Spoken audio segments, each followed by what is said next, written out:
Well, after all of it, Darian Mensah is headed to Miami after all. Gonna get crazy down in South Beach. You're talking ball with the ACC squad. From Florida State to North Carolina, from Syracuse to Miami, and from NC State to California, it's the local experts of the Locked On Podcast Network bringing you scoops, breakdowns, and the most comprehensive preview of the upcoming ACC weekend. Hang on, it could get loud, it could get heated, and it will definitely be fun. Squad up, you're part of the ACC squad. Hey there, what's up? Happy Thursday. It's January 29th, 2026. Welcome into this ACC Squad Show, Junior Edition. Brian Smith, I think, because it's just you and me today, my man. It's great to have you all here at the Locked On Podcast Network, your team every day, now the #1 sports podcast network out there. Thanks so much for making us your first listener watch to get this Thursday going the right way. Special shout out to all of our everydayers who are hanging out here with us. Brian and I got some fun topics to look at today. Darian Mensah, he ain't hanging out in Durham, North Carolina no more. It's all worked out, and now he's going to go play for the national runner-ups to replace Carson Beck. We will talk about that. We're going to look at the changes to the CFP format. Yeah, it's still 12 teams, but there's some wrinkles that are very odd. And the ACC football schedules were released on Monday. We got some weird ones with this. Welcome to a new era where some teams play 8 conference games and some play 9. What on earth are we doing? Brian Smith of Locked On Seminoles. I'm Isaac Shade of Locked On Tar Heels. It's great to be with you all. Brian, let's get right into this thing. Darian Mensah. It's been a back and forth affair. Miami loses the national championship game a week or so ago. And now he is going to go see if he can help Mario Cristobal and company get one more win and get to the top of the heap. Brian, how did all this come together? How did it play out that Duke gets beat out here? Well, it's ironic. Duke went and grabbed a player from Tulane, and then suddenly that player was really good. By the way, he threw for 3,900 yards and 34 touchdowns this year. That helps. Then Miami decided they wanted a part of that too. So basically, this is the era that we're in, and I'm sure we'll talk about the Luke Farrelly story, which is just the same. Miami needed a quarterback, and Darian Mensah, he's already cashed in once. He's cashing in a second time, and he's probably going to take his wide receiver Cooper Barkate with him and have some fun down in South Beach with Malachi, Toney, and all those guys. Like this is now a top 5 team in 2026 preseason. I don't think there's much doubt about it. Dude, I didn't even think about that with Barkate entering the transfer portal, going down and playing him and Toney. Oh my goodness. That is an embarrassment of wide receiver riches. So we saw what Mensah was able to do at Duke this year, but to take all that to go play with all the toys that Mario Cristobal has at his hands. I mean, Darian Mensah must be licking his chops at this thing, Brian. Oh, he has to be. I mean, last year he completed 335 passes for Duke. What's he going to be able to do when you've got not 1, not 2, but 3 guys that might play in the NFL at running back coming in the lineup? I mean, that's insane. Yeah, like Fletcher is a great player, but Shamar Brown's a really good player. Pringle, the freshman this past season, was really like they're loaded there. Elijah Lofton at tight end didn't even get a lot of run, but he's a guy that'll probably end up getting a look in the NFL. They've got a couple young receivers that are good that haven't even played that much. Plus, obviously, Malachi Toney, who's probably a top 5 player in college football. The offense, if they can replace to some degree at least the offensive line, and they've recruited there really well, this might be the best offense in college football in 2026. Brian, did Duke play this right by trying to use the legal system to hold on to it? Or in this day and age, because I get it, right? Like, you have a contract, bro. Like, you cannot break this, and that's where we're at. Did Duke play it right by trying to hang on to that, or should they have just said, yeah, get out of here, you don't want to be here anyway? I think in the end it's a little bit of that, but they figured they might as well get compensated. The way that I was told the contract was done, he couldn't have his NIL anywhere else other than the Duke Blue Devils. That's where the buyout comes in. Miami's loaded with NIL. Their backers are the biggest construction company in the greater South Florida area, so that's not a problem to bankroll that. They want to get a ring. So they bought it out. Duke, if you think about it, like if he would have went back, how's that locker room going to be? And that's why I wonder about the whole Demond Williams thing at Washington. How's that? I mean, Washington was hoed. You can't replace Demond Williams either, but how well is that going to go? Like, I'm very curious about that. So in some ways, this might be for the best, but I'm sure they wanted to fight to at least set a precedent to a certain degree. But when he really wanted to leave, I'm like, you go, because it's probably not going to work out. So it's announced on Tuesday that we've reached all the, a settlement between Duke and Darien Mensah and how that's all going to play out. And that's the thing. It's like, it's great that we have these contracts in place, because this is how you do it. And this is what happens in professional sports. And it's like, if it's going to be that, Brian, I think it's better that we just follow through on that. It's like, sure, let's let money exchange hands, because that's the name of the price of doing business now in college sports. And we move on. You are the portal expert, and you probably know more than just about anybody else that is the reality of this thing. And so ACC champion Darien Mensah down in Miami on Tuesday. We saw pictures of him on a visit there. I don't know if I would ever leave and go back to frigid North Carolina, but anything else you want to say on that before we move to Farrelly and Clemson and Ole Miss and that whole debacle? No, I just think that you said it right. This is what it's about. You can like it or dislike it. It's just the money factor. It's just reality. And I think the Luke Farrelly story kind of follows that, but even more, because quarterback's one thing. The money that Ole Miss is throwing at a linebacker, like they allegedly doubled the offer, like for a linebacker. So this is getting crazy. Everybody wants to win right now. If you take nothing else from this podcast, note that there are a lot of greedy boosters across college football, and they're ready to spend. Dabo was alleging tampering with Ole Miss. Like, is that even a thing? Now, like in the NBA, we'll hear that sometimes, and it's like, you can get busted for that. Like, it's just like, it feels like because of the lack of regulation that the NCAA put in place, because they were drug kicking and screaming into this whole environment that we're in. Like, is anything tampering? Because nothing's on the books. That's the thing. Like, well, there's supposed to be. Remember the NIL clearinghouse that was supposed to come out August 1st? Yep. How much have you heard about that, Isaac? Yeah, exactly. Thank you. Nobody enforces anything at all. And unfortunately, everybody's just worried about one word, and that's lawyer. They're afraid of being sued. And like you heard about Congress trying to get involved, they're worried about one word, and that's vote. Anybody that slaps a school, well, if you're a guy in that state, you're not getting voted back in. So it's everything is about me, and it's not supposed to be that way. But of course, our society is pretty much turned that way everywhere else. Why wouldn't college football? Yeah. Now, obviously, I'm joking a little bit. Tampering is not allowed. If it can be proven, that's a big if. It can result in punishments up to like a level 1 violation, which is the highest from the NCAA. But what's going to hold up in court, I don't know. We'll see. Lots of interesting stuff there, Brian. And we got to be honest.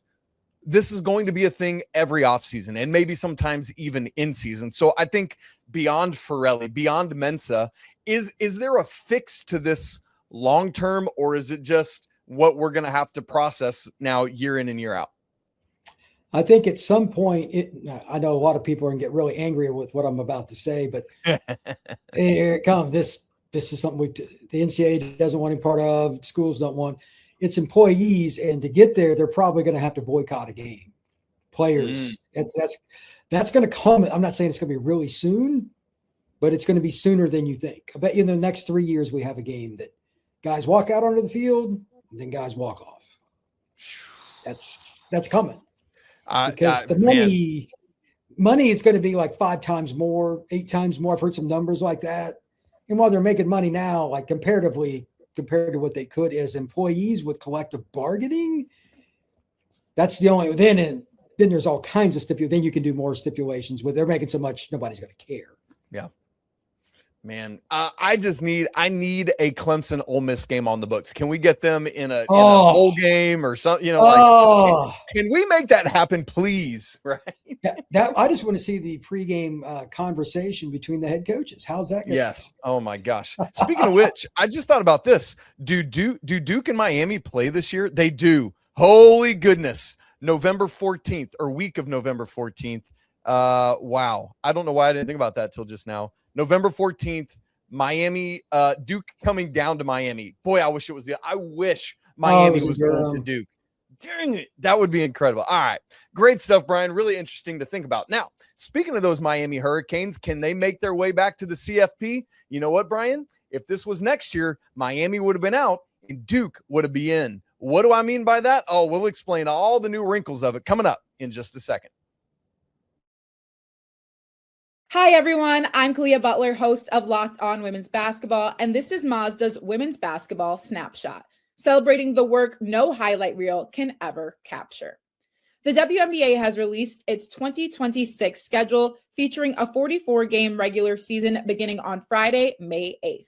The league's historic 30th season includes expansion teams Portland Fire and the Toronto Tempo, with opening weekend highlights such as Caitlin Clark and the Indiana Fever hosting Paige Beckers and the Dallas Wings, and a rematch of the 2025 finals between the Aces and the Mercury.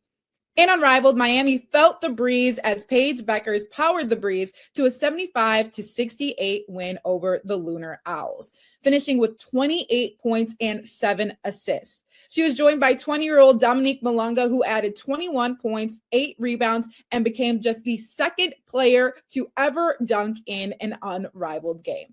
In college hoops, South Carolina handed Vanderbilt its first loss of the season with a dominant 103-74 win. These moments are earned off the clock, those long before the lights ever come on. The sweat, the fakes, the doubt, the scrapes, and coming back for more every time. Mazda puts the same drive into every detail. Wins define the moment. Putting in the work, that defines you. There's more to a Mazda because there's more to you. Thanks so much here for being with us on Locked On ACC Squad Show. Thanks for making us your first listener watch of the day. Thanks for making the Locked On Network now the #1 sports podcast network out there. If you haven't checked out our brand new Everydayers clubs, man, you need to go do that right now. We got them for all our great ACC shows, including Brian's Seminole show and my Tar Heel show as well. Go check it out. The links are in all of our show notes. Brian, we got to talk CFP. It's funny that we were just talking Miami and Duke, because with the new CFP structures, had this been next year, Miami would have been out in the cold and Duke would have been in. Brian, there's a couple of things to it, but let's start here. One of the things, obviously, that has been the course is that the top 5 ranked conference champions are in. Regardless of group of 5 or whatever it is, the 5 highest ranked are in. No longer the case. Obviously, Duke was left out in the cold because of that. But starting next year, Brian, all 4 power conference champions are going to be in regardless of ranking or anything else. Do you like that change? Do you not? I'm not a big fan of it, but I know they're just trying to make money for their conferences. They're not interested in the best 12 teams. No, they look at the group of 6 team as a way not to get sued, and they just want guarantees for their conferences. And they're hoping, like, the Duke situation's a weird one. That's a once in 20 year kind of thing. Right. That's not going to happen often. Right. Exactly. And they're thinking that more often than not, Miami would be ranked higher, and that wouldn't happen. Again, the second one might be the weirdest one we ever had, the way the final few moments went. So do I like it? No, but it's probably not going to matter that much, because they're looking at it like, if Miami would have played Duke, let's say, in the championship game, and Duke upsets them, Miami's still going to get in, is how they're going to look at it most years. Like, something like that. If they finish like 11-2 or something. But at the same time, if Miami got beat in that game and Duke was the automatic in, that's the one time. And if Duke, like Miami would have had their 3rd loss, if they'd have been in the ACC title game and got bumped, that makes it awkward. So there's still a little bit of awkwardness to it, possibly. But this Duke beat Miami probably not more than once in 20 tries. Another wrinkle and so that would have meant for this year, by the way, that James Madison, as that 5th highest rated conference champion, would have been bumped out because the ACC champ would have still been in. Now, the other wrinkle, Brian, and this is the one that would have kept Miami out, is the fact that now Notre Dame, and Notre Dame alone, has negotiated to where if Notre Dame finishes top 12 in the CFP rankings, regardless of anything else, a top 12 triggers an auto inclusion for the Notre Dame Fighting Irish. So all Notre Dame has to do is finish top 12 Do you like that one? Is that weird? Is it odd? Is it part of like, hey, Notre Dame independent, and so that's how we kind of account for all of that stuff? What do you think about that part of the new CFP rules? Notre Dame's the most difficult to deal with because they're the only independent. No offense to Connecticut, I think they're the other independent. They are. It's just the two of them. Yeah, they don't have much. I know that Notre Dame has kind of hitched their. This is so weird because they've been rivals forever. Notre Dame and the SEC, the commissioner, the SEC, Notre Dame's AD, they've been kind of tied on how things work on. But I think the SEC helped them get that, which is so odd. Yeah, but. Do I really like the way that is? No, but at the same time, after they they probably should have been in the playoff. No offense to the two group of 6 teams. There's no comparison. No. So, they're just protecting their brand the same way the SEC protects it, and et cetera. I don't know what else they would do because they don't have anybody to tie themselves to. So I don't really other than a conference, which it's that's a whole nother rabbit hole, but right. I don't think they're going into a conference anytime soon. So, but they would have. My thought with it, and I don't know how feasible this would have been, but if you're the rest of the committee is basically like, look, you just got to deal with it, and if you don't like it, join a conference, right? Like there is a world where you could say that. I think that that's true, but I also think the votes for Notre Dame has a vote at the table. Those conferences. Cut a deal. I don't know what Notre Dame voted for that the conferences wanted. This was a slap my back and you slap. That's all this was. It's such a political back room kind of, you rub my back, I'll rub yours, and let's make sure your belly's full and all of that. Yeah, I'd love to know what they helped Greg Sankey with in order to get his vote for this or something, Me too, but then again, I may not. Yeah, that's true. That's true. I don't want to know how the sausage is always made. Brian, another interesting thing here, and I literally just found, I didn't catch this in real time when the news came out over the weekend or whenever that was. I just learned this on Tuesday, and I think a lot of people glossed over it. But I think, because I want to give credit, I think I saw it from Chris Vanini of The Athletic wrote about it on Tuesday, is the fact that now for the group of 6 schools, it does not have to be the highest group of 6 champion that gets in.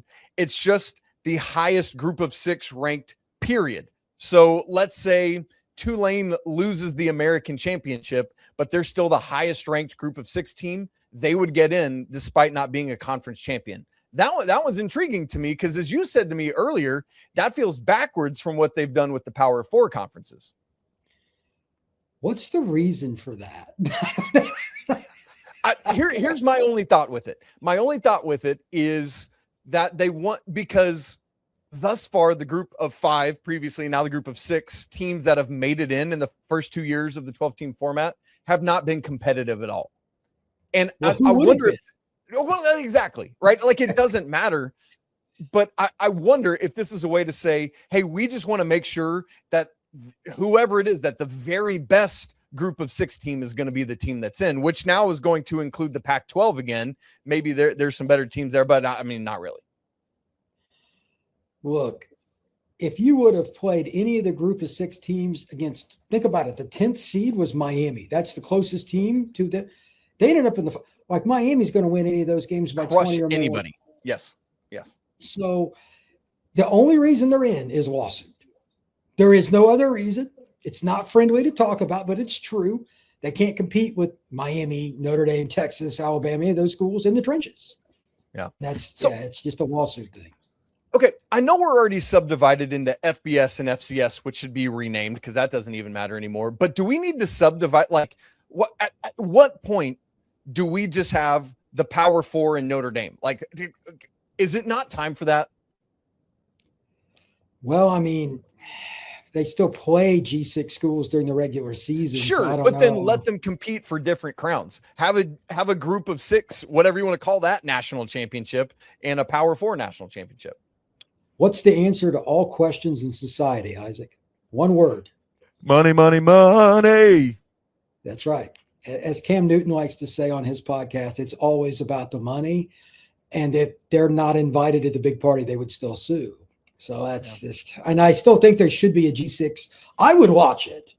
Yeah. I think because if we've got Tuesday and Wednesday football during the season, and we do, somebody would watch it. And I guarantee you the people in Vegas would put lines on it. I'm going to go out on a limb on that one. And if there's lines on it, Isaac, what happens? People watch. People are going to, and here's the, like, because a lot of people will say, but what about March Madness? When we see some of these Cinderellas win, it's a different thing, man, because the way that football goes, exactly, the way the trenches work versus the way basketball works, we will literally never see it.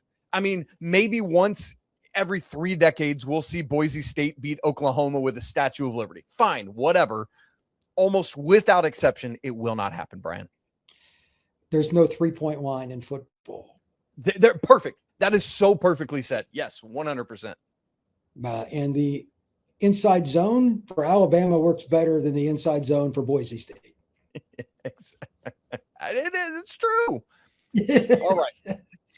You guys, the ACC schedules were released on Monday, and boy, we got some doozies, you guys. We need to unpack it. We got some schools playing 8 conference games, some playing 9. We got Cal not knowing whether they're going to North Carolina on a Friday or Saturday. It's a whole mess. We'll look at it to wrap the show coming up here in just a second. Right after I tell you about our friends at Rocket Money. Let's be real, managing your finances can feel overwhelming. Between subscriptions you forgot about, bills that keep going up, and trying to figure out where all your money actually goes each month, it's easy to feel like you're losing control. And honestly, who has time to track every transaction or hunt down hidden fees? That's where Rocket Money comes in, the personal finance app that helps you take control. It finds and cancels your unwanted subscriptions, monitors your spending, and helps lower your bills so that you can grow your savings. I love how it tracks all my subscriptions, lets me cancel them right in the app with just a few taps. No more hunting down customer service numbers. It even consolidates your checking, your savings, your loans, and investments into a single dashboard so you can get a clear view of your entire financial picture. So let Rocket Money help you reach your financial goals faster. Join rocketmoney.com/locked-on. Again, that's rocketmoney.com/locked-on. One more time, rocketmoney.com/locked-on. Brian, on Monday of this week, we had the ACC schedule releases, and my man, there are some humdingers out there. Obviously, because of the weird math of it all, we got some schools playing 8 conference games plus 2 other Power 4 games. We got some schools playing 9 conference games plus 1 other Power 4 game. We know about all that, and we can unpack it another time. But Brian, there's a bunch of Saturday games, but then there's some Thursdays and Fridays, and my man, I don't think the schedule makers have done the reigning national runners-up any favors. What do you see with the Miami Hurricanes schedule here? Good, bad, or ugly?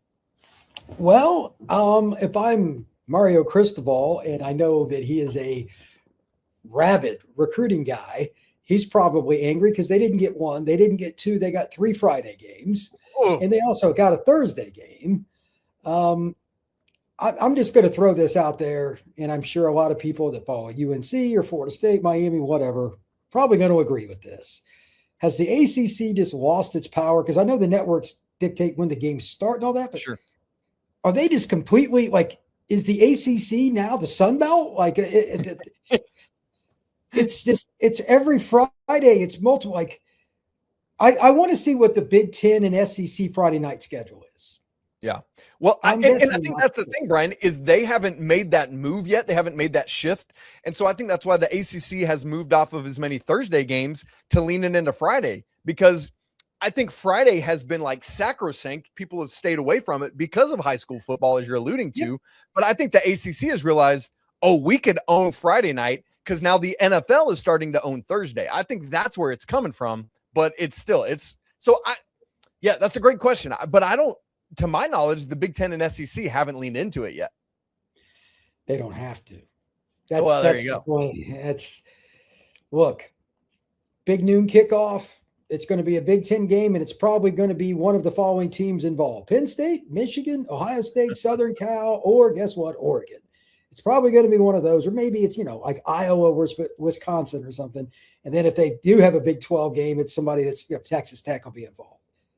If it's SEC, it's going to be Bama or somebody like that killing somebody because their fans will watch.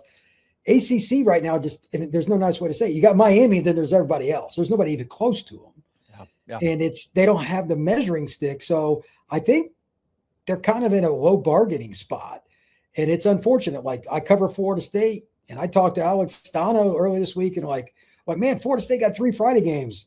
And he goes, well, hell, Miami got 3 Friday games and a Thursday game. And I said, what? And it's 3. Their first 3 games are 3 of those, right? I think it's like Friday, Thursday, Friday or something like that. Yeah, it's ridiculous. And it's like, if you're Miami, like, you want to go to, like, again, you have to recruit. Your guys got to be on the road. You're playing those kids. They're playing. They can't come to your games. That stuff matters. That matters. If I'm, oh man, like it's bad. They got Friday game against Florida A&M. Like, what? And it's just like, why?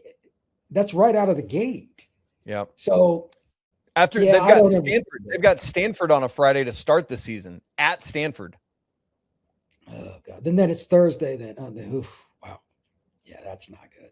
Yeah. And it's Wake Forest. Yeah, like I don't understand. I don't know if there's ever been a schedule like that for anybody, let alone the team that was just in the national title game. Yeah, good grief. Well, it is standalone. There's something to that, and you're not that is the game people are going to watch, and so people are going to want to watch it. And I guess that's part of the price of doing business. Similar to in basketball, now we're getting into Big Monday season, where 2 ACC teams each week will play Saturday and turn right back around and play on Monday 48 hours later. And so, Brian, we're starting to see, as you said, it's the networks that dictate it.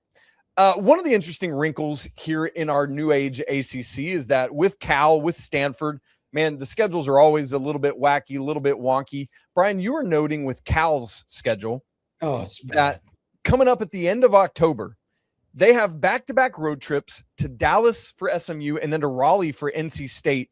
Brian, both of those right now are listed with not a firm date. It's a Friday or a Saturday. At what level is that hurting the fan base, the players, the recruits, all of it? Unpack what you see when you look at that slash on the schedule. Number one, that is confirming what we mentioned earlier. The ACC has no power, and the networks have all of it because they if Cal, they got the quarterback, J.K. Aswag, that he's dude, and they've got a new regime there. If they pick it up and they start playing better, maybe that's a Saturday game. But if you're in the gutter, we're just going to make it the Friday game, make it the standalone, whatever. That's how I look at it.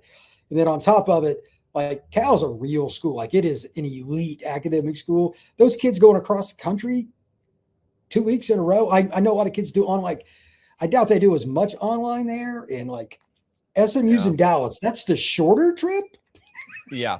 I wonder legitimately, I wonder if they stay out. Like, do you fly to Dallas, fly back to Berkeley, and then fly to Raleigh? I mean, you're already halfway there. I wonder if they just do class online that week. If it's a Saturday game and then a Friday game, that's what I would do. That makes it, man.